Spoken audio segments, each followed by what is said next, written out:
السلام عليكم الخوت، كي دايما بخير؟ هانيه كلشي مزيان، الصحه بخير. معكم خوكم شفيق. المهم اليوم غنوريكم كيفاش دريسيو الفرج بلا ما ديوها لا تشوف لا والو، بلا ما تحلو حتى شي حاجه. ممكن ما تشوفها واحد الجابه وغادي نرجع الفرج ديالك كما كان. المهم الفرج ديالنا راه هو باين راه عوج. بالنسبه لهذا الموطور هذا راه هو عوج. المهم ها الرويضه فين هي؟ حيت هذا الرويضه البنو هذا خصو يجي في الوسط هنا، هذا بلاصه الوسط خصو يجي الوسط، ما نكرطو هنايا. ما الرويضه راه باينه راه عوجه، ها انت الرويضه كي دايره. المهم بواحد الطريقه سهله، ما تحتاج دير لا تشوف ولا تحل الرويضه ولا شي حاجه، ولكن خصو يكون مضروب بجنب، ما يكونش راجع للور. الا كان راجع للور ضروري خصو يمشي للتشوف، ولكن الا كان مضروب بجنب كترجعو غير راسك بلا ما تحتاج دير لا تشوف لا والو.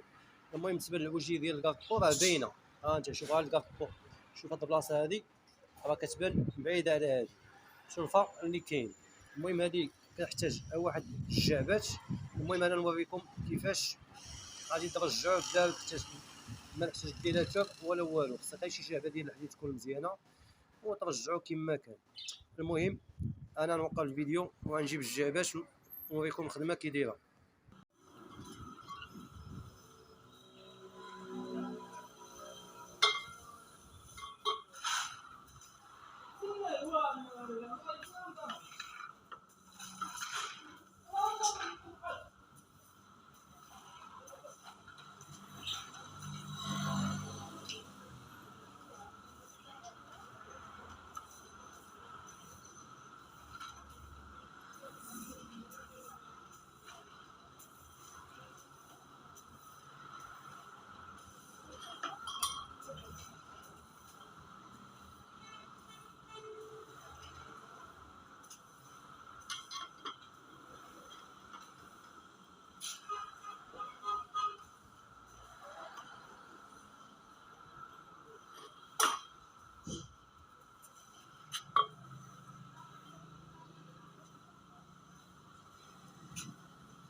صافي الفرج ديالنا ها هو ناضي، ها انت الفرج ديالنا دابا في الوسط.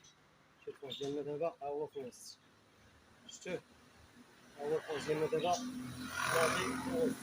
المهم كيجيو الجهه الاخرى اللي كيبقى ممكن واحد الجهه الثانيه كتزيد واحد شويه ترجعو للور شويه، وكيجي الفرج ديالنا ما تحتاج لا تشوف ولا والو. المهم الفرج ديالنا دابا ناضي، ها انت دابا الكارطو راه في الوسط، ها انت شوف الكارطو مزيان راه في الوسط، مابقاش جا من واحد الجهه. الفرج ديالنا ما تحتاج دير لا تشوف ولا والو. والسلام عليكم، الله يسخر، وما تنساوش المشاركه في القناه. الله يعاونكم.